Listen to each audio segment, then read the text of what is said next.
Welcome to అమ్మ కుట్టి vlogs. అందరూ ఎలా ఉన్నారు? బాగున్నారా?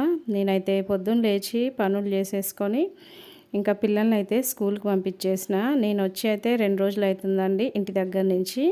ఇంతకుముందు నా వీడియోస్ చూసిన వాళ్ళకి అర్థమై ఉంటుంది. మా పెద్దమ్మకి హెల్త్ బాగాలేదని చెప్పేసి నేను హాస్పిటల్కి వెళ్ళి చూసి వచ్చేసిన కదా. అయితే ఈరోజు సడన్గా పొద్దున ఫోన్ వచ్చింది ఇంటి దగ్గర నుంచి, పెద్దమ్మ లేదు జరిగిపోయింది అని. ఇంకా చెప్పిన తర్వాత అసలు నాకు కాసేపటి వరకు ఏం అర్థం కాలేదు అసలు ఏం చేయాలో. ఎందుకంటే పిల్లల్ని తీసుకొని వెళ్దామా అంటే వాళ్ళు స్కూల్కి వెళ్ళిపోయారు. ఇంకా పిల్లల్ని చూసుకునే వాళ్ళు ఎవరు లేరు కదా, ఎలాగా అని చెప్పి ఆలోచిస్తే మా ఆయన అన్నారు, నువ్వు వెళ్ళేసిరా, నేను చూసుకుంటలే పిల్లల్ని అనేసరికి ఇంకా మిగతా పనులన్నీ ఫాస్ట్గా కంప్లీట్ చేసేసుకోవాలని చెప్పి చేసుకుంటున్నా. ఇంక ఇప్పుడు ఇంటికి వెళ్ళడానికి ట్రైన్లు ఏమైనా ఉన్నాయా లేవా అని చూసుకుంటే అన్ని ట్రైన్లు అయితే ఆల్మోస్ట్ వెళ్ళిపోయినాయండి. ఇంకొకటే ట్రైన్ ఉంది. ఆ ట్రైన్ కూడా మమ్మీ వాళ్ళ ఇంటి వరకు అయితే కాదు, వరంగల్ దగ్గరికి వెళ్ళి మళ్ళీ అక్కడ దిగి రిటర్న్ రావాలా. ఇంకా ఆ ట్రైన్ మిస్ అయితే మళ్ళీ వేరే ట్రైన్లు ఉండవని చెప్పేసి ఇంకా ట్రైన్ టైం కల్లా ఫాస్ట్గా రెడీ అయిపోయిన తర్వాత మా ఆయన నన్ను అయితే స్టేషన్ దగ్గరికి అయితే తీసుకెళ్ళారు.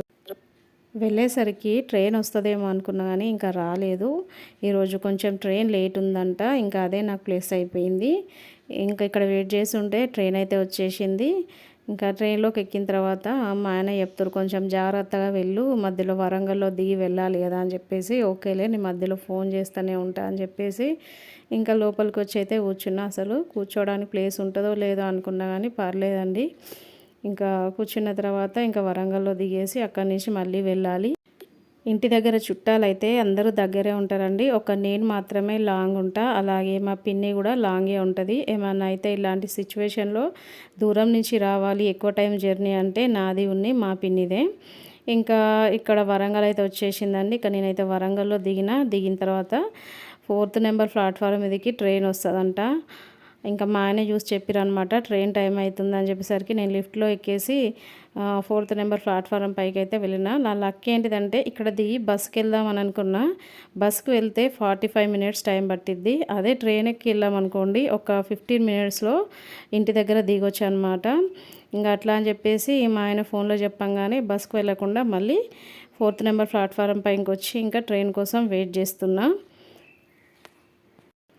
ఇంకా ఇంటి దగ్గర నుంచి మా అక్క వాళ్ళైతే అందరూ ఫోన్ చేస్తారు, ఎప్పుడు వస్తావు, ఇంకా లేట్ అయింది రావట్లేదు ఏంటి అని చెప్పి అందరు వచ్చేసారని. ఇంకా నేను అదే చెప్తున్నా, ఇక్కడ ట్రైన్ దిగి ఇంకొక ట్రైన్ ఎక్కి వస్తా అని చెప్పేసి ఇంకా ట్రైన్ వచ్చిన తర్వాత ఎక్కి మళ్ళీ ఇంటి దగ్గరనైతే దిగేసిన. ఇంకా దిగే వరకల్లా మధ్యాహ్నం 2 అయిందండి. ఎండ అయితే ఫుల్ ఎండ ఉంది. ఎండకి మళ్ళీ ఇక్కడి నుంచి ఇంటి వరకు నడుచుకుంటూ వెళ్ళిన. ఇంకా వెళ్ళిన తర్వాత పెద్దమ్మ దగ్గరికి వెళ్ళి కాసేపు అక్కడ కూర్చొని అందరినీ కలిసిన తర్వాత ఇంకా పెద్దమ్మని ఇంటి దగ్గర నుంచి తీసుకెళ్ళడానికి స్టార్ట్ చేసే వరకు 4:30 అయితే అయింది. ఇంకా 4:30 నుంచి అక్కడ కంప్లీట్ అయ్యేంత వరకు అక్కడే ఉన్నా. 7:10 ఏమో అయిపోయింది. అసలు వీడియో మొత్తం పెట్టాలో లేదో నాకు అర్థం కాలేదు. అందుకే నేను ఇంకా వేరే వీడియోస్ ఏం పెట్టలేదండి. ఈ ఒక్క క్లిప్ మాత్రమే యాడ్ చేసి ఇంకా అక్కడంతా కంప్లీట్ అయిపోయిన తర్వాత టైం చూసుకుంటే కరెక్ట్ ఇంకొక 15 మినిట్స్ టైం ఉండేనండి ట్రైన్కి. ఇంకా 15 మినిట్స్లో ఫాస్ట్గా రైల్వే స్టేషన్కి అయితే వచ్చేసిన. నేను వచ్చే వరకల్లా ట్రైన్ అయితే ప్లాట్ఫారం మీదకి వచ్చేసింది. ఇంకా టికెట్ తీసుకొని ఇంకా ట్రైన్లో అయితే ఎక్కి కూర్చున్నా. అసలు ఒకరోజు అక్కడే ఉందాం అనుకున్నా కానీ ఇలాంటి టైంలో వెళ్ళినప్పుడు అక్కడ ఉండొద్దు, వెంటనే వచ్చేసేయాలని చెప్పి వచ్చేస్తున్నా. ఇంకా ఇంటి దగ్గర దిగేసరికల్లా 9:20 ఏమో అయింది. ఇంకా ఇక్కడి నుంచి నేనే ఆటోలో ఎక్కి వెళ్ళాలి. మళ్ళీ మా ఆయన వస్తే తను ముట్టుకుంటే ఇంకా తను కూడా స్నానం చేయాలి కదా, అందుకని చెప్పేసి నేనే వస్తా అని చెప్పిన. ఈరోజు మార్నింగ్ నుంచి ట్రైన్లు ఎక్కి దిగి నాకైతే మొత్తం నీరసం అయితే వచ్చేసింది. మరి ఈరోజు వ్లాగ్ అయితే ఇంతటితో కంప్లీట్ చేసుకుంటున్నా. ఓకేనండి, బాయ్. నెక్స్ట్ వ్లాగ్తో మళ్ళీ కలుద్దాం.